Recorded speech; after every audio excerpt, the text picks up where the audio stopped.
ಕೂಡ್ಲಿಗಿ ತಾಲೂಕಿನ ಮಾದರಿ ಗ್ರಾಮ ಚಿಕ್ಕಜೋಗಿಹಳ್ಳಿ ಇಂದು ಇತಿಹಾಸ ನಿರ್ಮಾಣಕ್ಕೆ ಸಾಕ್ಷಿಯಾಗಿದೆ.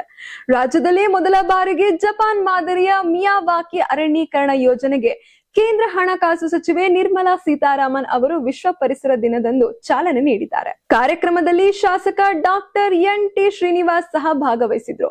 ಮಿಯಾವಾಕಿ ವಿಧಾನವು ಜಪಾನ್ನ ಸಸ್ಯಶಾಸ್ತ್ರಜ್ಞ ಡಾಕ್ಟರ್ ಅಕಿರಾ ಮಿಯಾವಾಕಿ ಅಭಿವೃದ್ಧಿಪಡಿಸಿದ ವೇಗದ ಅರಣ್ಯೀಕರಣ ತಂತ್ರವಾಗಿದ್ದು, ಕಡಿಮೆ ಜಾಗದಲ್ಲಿ ದಟ್ಟವಾದ ಕಾಡು ನಿರ್ಮಿಸಲು ಸಹಾಯಕವಾಗಿದೆ.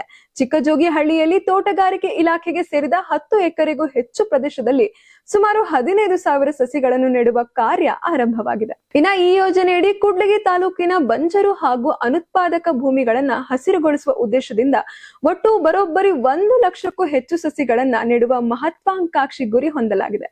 ಹುಣಸೆ, ಬೇವು, ನಿಂಬೆ ಸೇರಿದಂತೆ ವಿವಿಧ ಸ್ಥಳೀಯ ಮರಗಳ ಸಸಿಗಳನ್ನ ನೆಡಲಾಗ್ತಾ ಇದೆ. ಇನ್ನ ಈ ಯೋಜನೆಯ ಎನ್ವಿರೋ ಫಾರೆಸ್ಟ್ ಕ್ರಿಯೇಟರ್ ಸಂಸ್ಥೆ ಹಾಗೂ ಸಿಎಸ್ಆರ್ ನಿಧಿಗಳ ಸಹಯೋಗದಲ್ಲಿ ಅನುಷ್ಠಾನಗೊಳಿಸಲಾಗುತ್ತಿದ್ದು, ವಿಶ್ವದ ಅತಿದೊಡ್ಡ ಮಿಯಾವಾಕಿ ಅರಣ್ಯ ನಿರ್ಮಿಸಿದ ಡಾಕ್ಟರ್ ಆರ್.ಕೆ. ನಾಯರ್ ಅವರ ನೇತೃತ್ವದಲ್ಲಿ ಕಾರ್ಯ ನಡೆಯುತ್ತಿದೆ. ಇನ್ನ 2025ರ ಸೆಪ್ಟೆಂಬರ್ ನಲ್ಲಿ ನೀಡಿದ್ದ 1 ಲಕ್ಷ ಸಸಿ ನೆಡುವ ಭರವಸೆ ಕೇವಲ ಬರೀ 8 ತಿಂಗಳಲ್ಲಿ ಕಾರ್ಯರೂಪಕ್ಕೆ ಬಂದಿರುವುದು ವಿಶೇಷವಾಗಿದೆ.